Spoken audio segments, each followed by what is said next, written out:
Kota bar association की नई कार्यकारिणी का शपथ ग्रहण गुरुवार को अदालत परिसर में हुआ।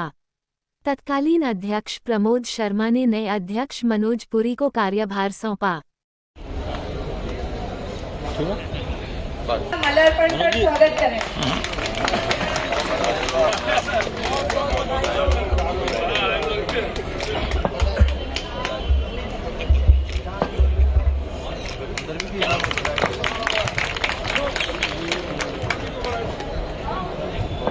तो दाव लगभग ठप सा हो जाता है। और मेरे साथ विडंबना ये है कि कभी 3 साल कभी 5 साल में मैं लगातार बार बार यहाँ पे रिपीट होता हूँ, तो जैसे तैसे मेरी दुकान थोड़ी बहुत जलती है, फिर वापस वो दोबारा से उसी कगार में पहुंच जाती है। लोग कहते हैं यार आप तो नेता हो बहुत बड़े, 3-3 बार अध्यक्ष बन गए, आपके तो बहुत चलती है, बहुत बड़े वकील हो, लेकिन जब कोई रिश्तेदार या जान पहचान वाला आता है घर पर, मैं हकीकत बता रहा हूं, और आकर के मेरे से पूछता है यार वैसा कोई बढ़िया सो वकील बताओ ना,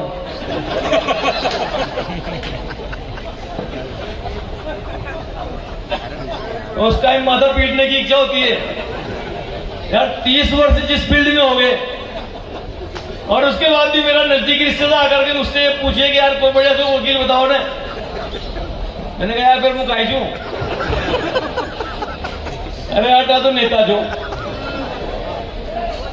तो सबसे बड़ी बात यह है ना, तो वकील मान, रिश्तेदार वकील मानने को तैयार, और नेतागिरी में जाओ तो नेता मानने को तैयार नहीं है।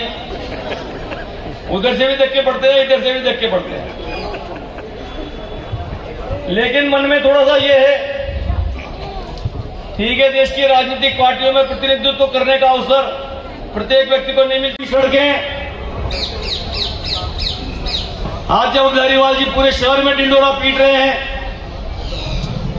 कहते हैं विश्व में ऐसा विकास कहीं नहीं हुआ जैसा कोटा शहर में हुआ। आपने एक तिवारी तो हमारे सामने बनाई है, ये दिख रही है सबको, बहुत अच्छी काम है। थोड़े से एक एरिया में 3 टप्पर से छुटकारा वकीलों को मिला है, लेकिन आपने तिवारी किस लिए बनाई कि सामने आपकी होटल के सामने 3 टप्पर जो नजर आते थे, उससे लगता था यार झुग्गी झोपड़े के सामने धारीवाल जी की होटल है। झुग्गी झोपड़ी हट जाए तो होटल और उनका महल चमक जाए। अभी चंबल रिवर फ्रंट में थोड़ा पानी आया, किस्मत है उनकी कि अभी इस बार 19 बांध खुले नहीं, 19 गेट नहीं खुले, 10-5 गेट खुले थे, काफी कुछ तो उसकी परत खुल गई। अभी जो हमारे सामने होल बना है, कल मैंने सोचा चलो यार थोड़ा कार्यक्रम हो रहा है, इसमें पानी वानी डाला के थोड़े धुलाई करा दे, और नगर निगम वाले आए बेचारे, पानी वानी डाल के सारे होल में जगह जगह पानी भर गया, गड्ढे भर गए। इस प्रकार का फर्ज किया है, पानी का निकास ही नहीं। और उनको इतना सा निधि का के होल बना रहे हैं, तो कम से कम इसमें बैठेंगे कहा वकील, उनके 3 टप्पर तो पहले जो उनकी टेबलें लगी थी वो हो जाएगी। 5,500 हजार रुपए एक वकील ने दिए, जब जाकर के उसको बैठने की व्यवस्था हुई। जिस सरकार के 2.5-3 करोड़ रुपए लगा करके होल बनाया, चाहते तो वह बैठने की व्यवस्था भी अच्छी कर सकते थे। वकीलों के लिए हमको पैसे अपनी जेब से नहीं देने पड़ते, क्योंकि हमारे पैसे देकर के जो 3 टप्पर जो टेबलें कुर्सियां हमने बना रखी थी वो तो तोड़ फेंकी उस टाइम, और बाद में फिर दोबारा से पैसे देकर के हमने बैठने की व्यवस्था करी। तो आप देखते होंगे अगर 15 मिनट बरसात आ गई, 15 मिनट ज्यादा नहीं कह रहा मैं, 15 मिनट, तो वकीलों के निकलने के बाद यहाँ पे जूतों में पानी पड़ता है। अब उधर तो जज साहब आजकल टेलीफोन की और व्यवस्था होगी, वहां तो कहते हैं आ जाओ गवाह आ रहा है, और इधर वकील कहता है खड़ो कहता है यार पानी तो गिरा, निकलते हैं तो जूते में पानी पड़ने लग जाता है। अब वकील की स्थिति ये होती है, भाग रहा है बेचारा इधर से उधर, उस टीन के नीचे से निकल के इस टीन के नीचे, उधर से निकल चपड़ पानी नीचे से, आधी पेंट गीली हो जाती है, आधे जूते में पानी पड़ जाता है, पूरे दिन मोजे गीले रहते हैं, पाँव में बीमारी हो जाती है, और फिर जाकर के बेचारा जीरे करता है, नहीं जाओ तो जीरे बंद कर देंगे। इस प्रकार की स्थिति वकीलों की है। मैंने पहले जो 2019 में मैं आया था, पेट्रोल पंप के पीछे एक जगह अलॉटमेंट लेटर भी मेरे पास पड़ा हुआ है, अलॉट करा दी थी, कहा था काम शुरू करेंगे, लेकिन काम शुरू तो नहीं हुआ। और उसके बाद ये ताजमहल बन गया हमारे यहाँ।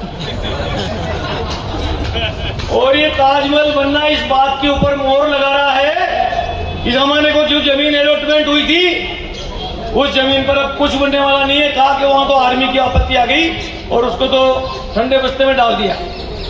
फिजिकल बजट भी पास कर देते, दूसरा पैसे से दे देते तो काम शुरू होता। तो कम से कम इस छोटी सी जगह में जहां आज सरकार का इतना पैसा बेकार जा रहा है, जगह जगह मकानों को किराए पे लेकर के अदालतें चल रही है।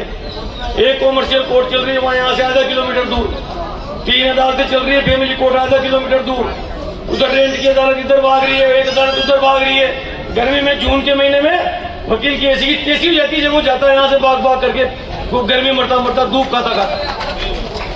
और अदालतें वहां तो लग रहे कमरे में ऐसी, अरे जल्दी आओ वकील साहब, गवाह खड़ा हुआ है। अरे गवाह क्या करेगा वकील की, तो जून के महीने में 50 डिग्री टेम्परेचर में कान भूल जाते हैं यार पहुंचते पहुंचते। एक बार चक्कर काटने गया, तारीख नहीं मिली, दूसरी बार चक्कर काटने गया, एक वकील नहीं आया, उस बार गया तो उसका गवाह नहीं आया। 4-5 चक्कर वहां आधा किलोमीटर पैदल वकील काटता है। उस वकील से पूछो उसकी आत्मा क्या कहती है। राजस्थान उच्च न्यायालय का एक फैसला है, उसमें अलाउ कर रखा है, उसमें क्या रखा है, फैमिली कोर्ट में वकील अलाउ होंगे। और मैं आपसे कह रहा हूं सोमवार से आप न्याय मित्र की हैसियत से प्रार्थना पत्र लगाइए और साथ में वकालतनामा दीजिए। कोई अगर मना करता है तो उससे कीजिए, खारिज कीजिए, इसको लिख के दीजिए कि मैं उच्च न्यायालय के फैसलों को नहीं मानता हूं, तब जाकर के वकील उसमें नहीं जाएंगे।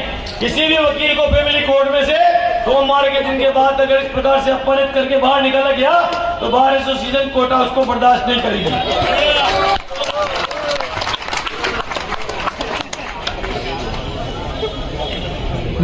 सर, ये आज जो नई कार्यकारिणी का जो गठन हुआ है, शपथ ग्रहण हुआ है, इस नई कार्यकारिणी को लेकर इस कार्यकारिणी से आपको क्या अपेक्षाएं हैं?